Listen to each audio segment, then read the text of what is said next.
Hey everyone, welcome back to NBAV. This is the NBA Avenue podcast, and it's just really 5 letters: NBAVE, NBAV, NBA Avenue. That's the name of the podcast. You can find us on Spotify. We also have our information on NBAVE, NBAV.com. We are on NBA Avenue on X.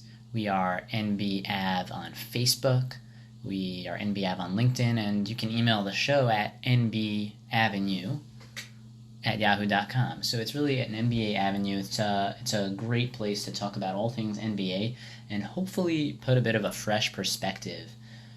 I find that there's really a need to have something unique out there. Bill Simmons is great. I really enjoy listening to him. But beyond that, there's really something missing.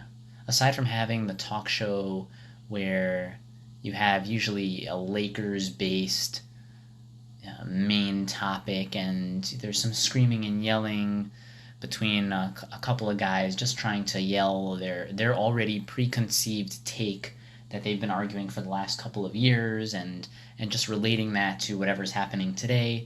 It's kind of a tired and old way of talking about the NBA. So I'm hoping that on NBA Avenue we can talk about some kind of new and unique perspectives here. So what we're going to do is, since I'm testing out the new audio for the show, we're just going to do a quick little run through. Today is January 10th, 2024, and we're just going to do a quick run through of the games that are upcoming today, the games that are going to be starting in a couple of hours, and let's just do a quick run through, a little pregame of everything coming up, and that should be a good test for my audio, and let's get started. So we have really what you should call the snooze bowl. It's the San Antonio Spurs against the Detroit Pistons. Between these two teams, I'm not even sure how many wins they have between the two of them. The Spurs have 5 wins, they're 5-30, and the Pistons, I think, are even worse. The Pistons are 3-34. So it's two teams, they have 8 wins between them. They have 8 wins and 64 losses for these two teams, 8 and 64. So you literally could not have made a worse game in the NBA than these two teams. It's the worst team in the West against the worst team in the East. Now, from a prospect perspective, you could make a case that it's somewhat exciting. You have Cade Cunningham. He has all the looks of a really promising NBA player. And you have Jalen Duren. You have Isaiah Stewart on the Pistons. You have Jaden Ivey, promising young point guard, playing the bench on the Pistons. And then on the Spurs side, obviously you have Victor Wembanyama, but as teams, these coaches and these organizations just have to be ashamed of themselves. They're just not worth watching. Just to tune in to watch Victor Wembanyama do a backwards dunk and have a block and run and shoot a 3 and hit it when they lose 90% of their games, or 80% of their games, whatever it is, that's not a product I'm interested in watching. There's a lot of freaks in the NBA. There's the Greek Freak, and you can watch the Greek Freak and he wins most of his games, despite the struggles that they're having. I can watch Kristaps Porzingis. Will he be as good as Wembanyama will be for his career? Probably not, but at least I'll be watching competitive basketball. At least I'm watching a guy who's bought in with a team concept where Porzingis will shoot his threes, he'll stretch the floor, he'll get inside, he'll flip it over the right shoulder, he'll play some defense, and they're bought into a concept, and it's a product that's worthy of my time. Okay, so that's the first game, and that's basically just a warning not to watch the Spurs versus the Pistons. Then we have the Kings versus the Hornets, and you have to say about a 90% chance that the Kings win that game. The Kings have a lot to play for. The playoff race in the West is real tight. You have Memphis, who lost Ja Morant, so they're out of it. Their season's basically going to be a wash. But the Kings have a lot to do to meet up to their expectations of last season. Last season was an epic year for them. They had the best or second best record in the West, and they nearly dethroned the Golden State Warriors. They took it to 7, and their players, De'Aaron Fox and Malik Monk, were just playing absolutely off the charts. Sabonis struggled, and Sabonis still may be the weakest part of their team, or really the weakest, best part of their team, because their whole team is good. Fox and Sabonis and Monk and Lyles and their younger players, they're all good. Kevin Huerter played well. I don't know what's happening with him right now, but all of these players are good players. But Sabonis is the guy who's really good, but for the money, they really would need more from him, and also he's the guy who didn't play well in the playoffs. So that's really the area for me where it's like, are you getting the most that you possibly can out of every single player? And when I look at Sabonis, I think despite the nice, powerful dunk and the cheer and the pumping himself up and pumping up the crowd, is it really worth it? Is the juice worth the squeeze that you're getting on Sabonis? Is it worth the money you're paying him? That would be my question, and my challenge to him would be, take it to another level. Take it to another level, because there are big men in the league now who are really playing at that higher level. You already have someone like Jokic who's totally redefined the way centers are playing now, and you have Embiid, and you have young players like Şengün, and you have young players coming into the league in a Wembanyama, in a Chet Holmgren, and the big man is changing once again. So if Sabonis wants to be in that upper echelon of these guys, it's not enough to just make the big money. You have to make the big money and then back it up on the court in the moments that matter, which is in the playoffs.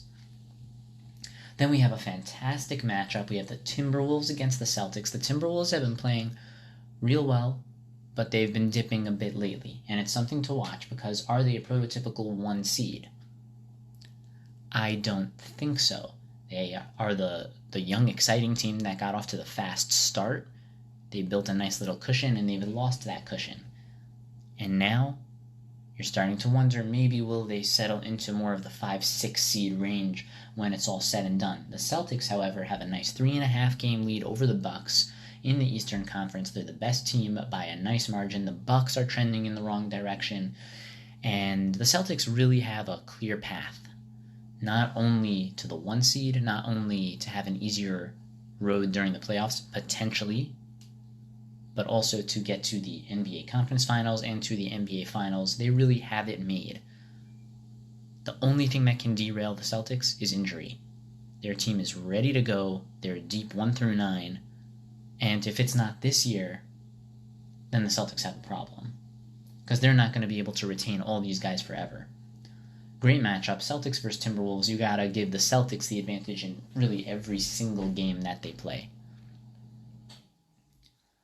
Then in the next game, you have the Wizards versus the Pacers. The Wizards lose almost all their games. The Pacers were hot. They won the tournament, and then they got cold, and now they're heating up again. They beat the Bucks a couple of times. Some other really good victories. You got to give that one to the Pacers.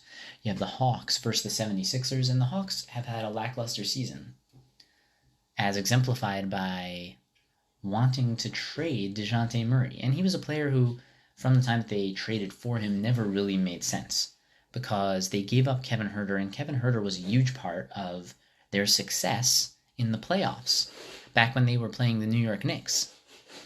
And they won that series, and that was a great series for them. And then they even gave the Sixers a tough time, I believe, in the series following the Knicks series.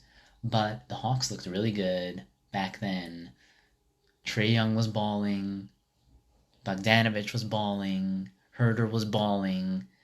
John Collins was balling inside and stretching it to the three-point range.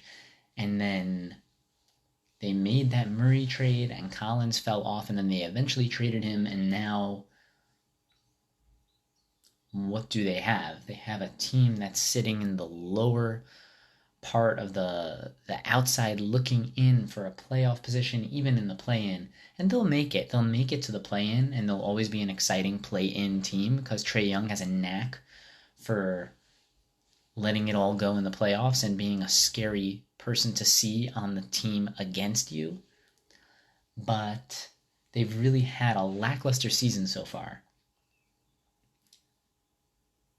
The Sixers, on the other hand, have had a pretty good year. They still are the same risk during the playoffs that they've always been.